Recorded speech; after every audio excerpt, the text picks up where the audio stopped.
So it would be nice now, Father, just to get some personal reflections from you about your own feelings and responses, as a priest, as a parish priest, as well as a Jesuit, during your time as a parish pastor to SFX. Maybe you would like to share with us some of your own reflections during this time of journey. I think it was 4 years? Maybe 4.5, 85. 85. So And informally, when the farewell took place. At that time, I was already with the APT, Archdiocese in Pastoral T. Okay. Also being back here 7 times and so on. I believe when I came in, it was a period of time when the church was also in a different kind of atmosphere than, say, pre-Vatican II period. There were already, as I mentioned, groundwork done, the aggiornamento, and then Vatican II had happened, whether we like it or not. There were a lot of things happening in the diocese and so on. I was most of that time, since 1968, I was in formation myself. In Hong Kong, in Manila, and then in Yogyakarta. In fact, when I was in formation, I was kind of, through communication with the spirits, I was preparing myself for something else. My interest then was very much not in being a parish priest. I was more interested in ethnic relations after the riots of '69. Kind of had an impact, if you like, on my own self and orientation. So for the whole of my formation, in fact, I was gearing myself to doing something in the direction. All the studies I did were in a way oriented towards some aspect of ethnic relation. But when I finished my theology, the provincial then, or at that time was the vice provincial, maybe call it in terms of terminology. Father Lanigan said Father Wood had to go to Singapore. Father Frank Doyle is taking over from him, but he is to return to Ireland very soon. And he asked me when I would be the parish priest. I did not object. But then when I heard the diocese was already moving into this area of basic community, then what I did during my tertianship, more or less immediately after my theology, was to visit some of the more successful parishes in Manila. They were noted to have done something, good initiatives.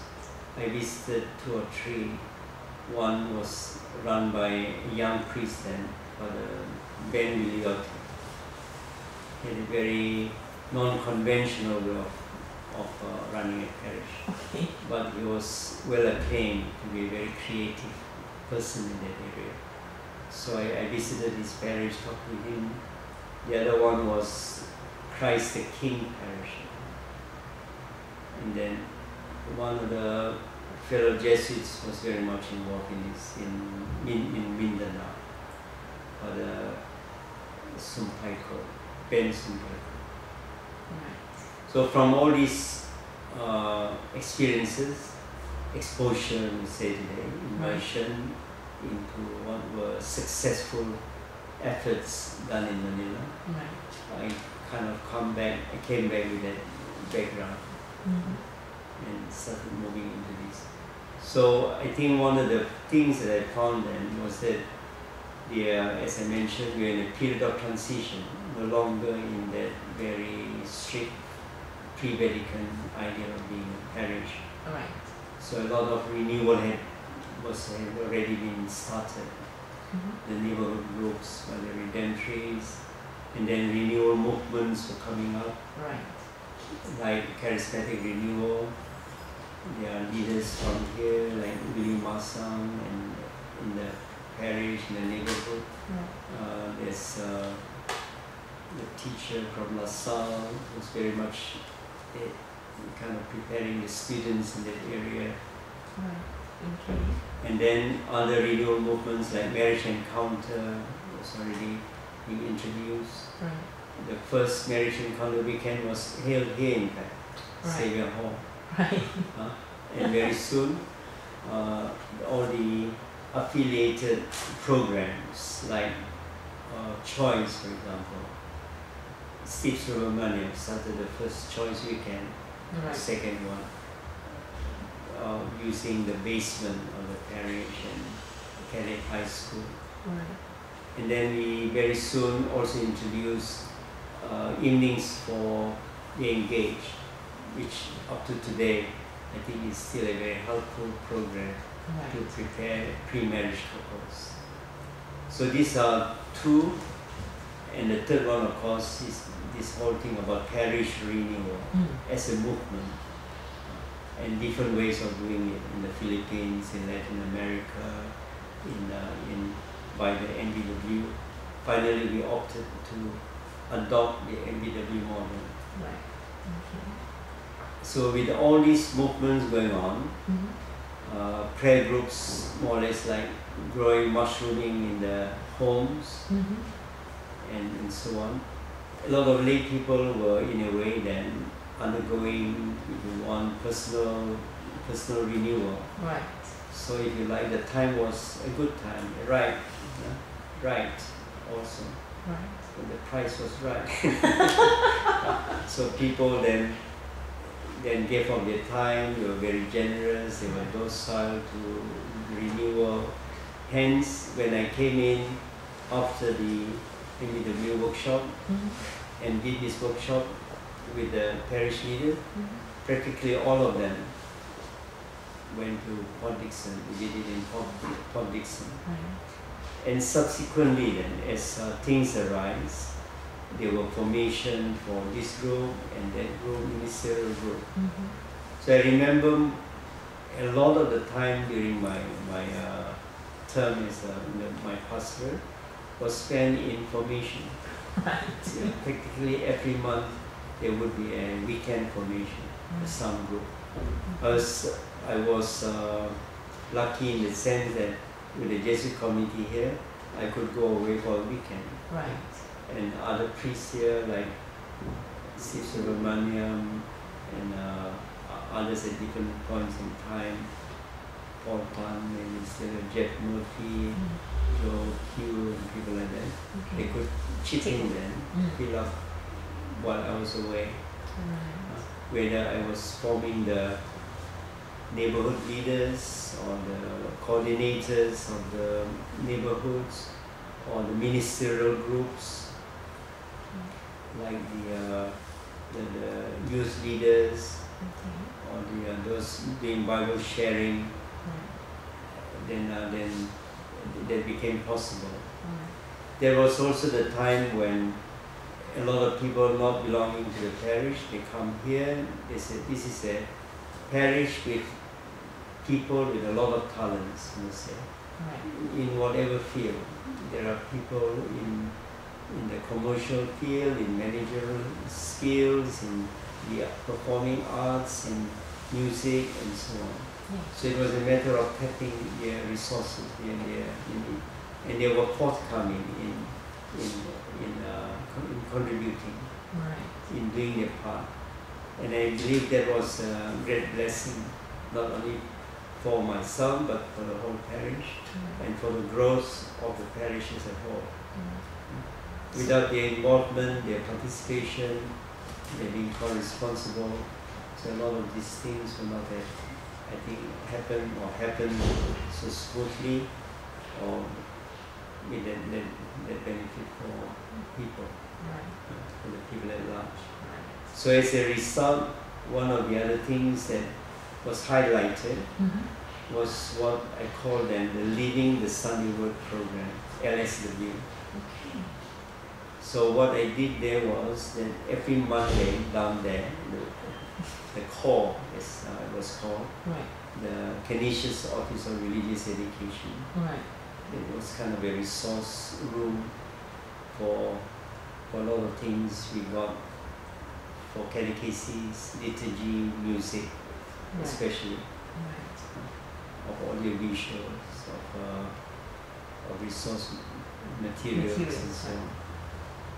Then it was there that the LSW was done, and the preparation of parents, godparents of infants to be baptized.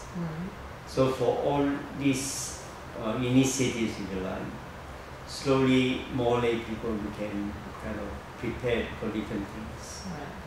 Choir leaders that were more or less quite independent at one time were kind of brought together as one main group. And then there's formation for them too. So even that integration posed a number of kind of obstacles, and there was some resistance. Some fell out, some stopped their ministry. With the wardens, one warden went to another parish, things like that. But from you yourself, personally? Well, for me, I think it was very challenging. Challenging in the sense that I don't know what, because we opted for the lead process, it was challenging to be on the move all the time, where there's no respite, as it were.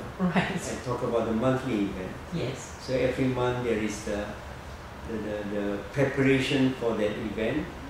Like New Year, it might be the Chinese New Year. We might use a secular piece for them.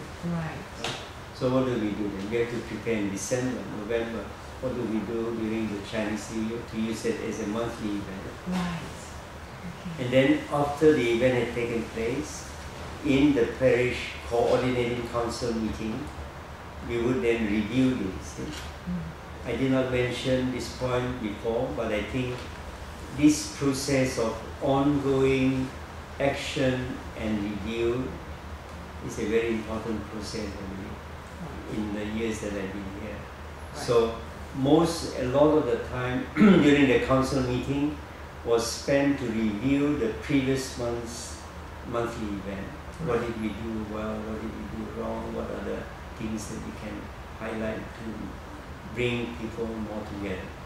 Always with the objective of the NIP in mind for that year.